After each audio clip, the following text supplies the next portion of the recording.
Crafty friends, it's Jess from jesscrafts.com, and today I'm here with a quick video to share a idea for making some quick holiday cards, as well as to share a sale that's going on.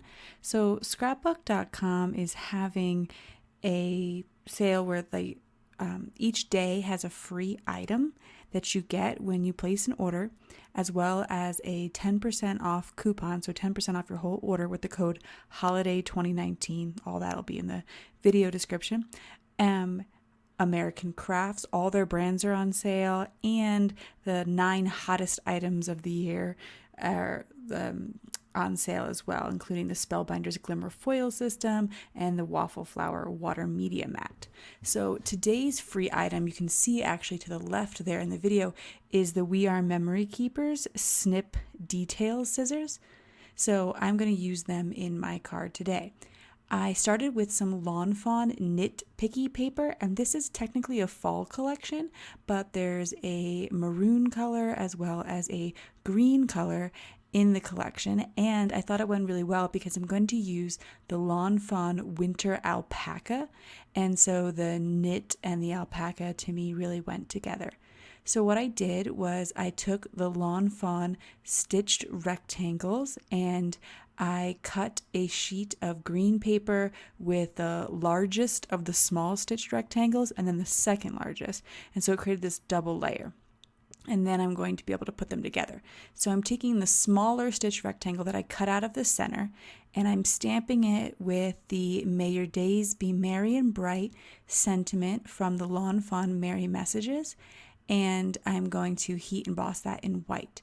I'm making 4 of this card, so when I make a bunch of cards at one time, or I guess, I don't know if 4 is a bunch, but when I make a few cards at one time, it makes heat embossing even more worth it to me, and it kind of adds like a little special detail on these otherwise simple cards. So once I have my heat gun heated up, I can just kind of melt them all.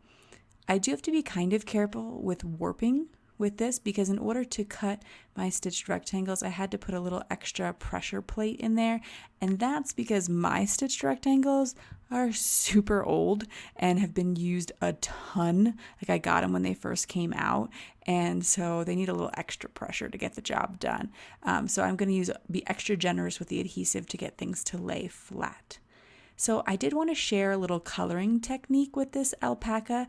I may have shared coloring him before, but I figured why not give it another go. He's so fun to color and quick, so I really like using him on winter cards, and I've used him more than I expected. But you could use this also for like sheep and other animals. So I am using the E50s collection, so I have E50, 53, and 55. I would prefer to have 51 in this combo, but I just don't have that marker yet. So I took the 55 and the 53 and I colored his face. And I just did a simple drop shadow where I made it a little bit darker where the rest of his fur meets his face. I'm not going to color the scarf because I'm going to do a little bit of paper piecing with that and using that detail scissor that you will get for free with literally any order today at scrapbook.com and tomorrow. So today is 11/24/19 or November 24th, 2019, and then Monday, 11/25/2019.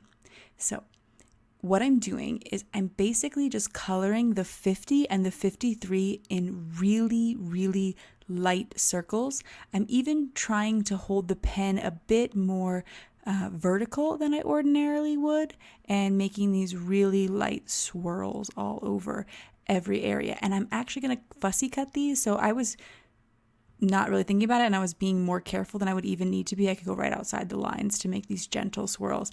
And I make it first with the 50, then with the 53, and then I come back with the 50.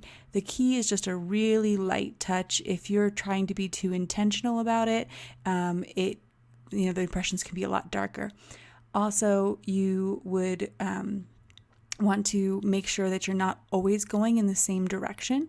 So when you're making your swirls, you want some swirling to the left and some swirling to the right to make it a bit more interesting.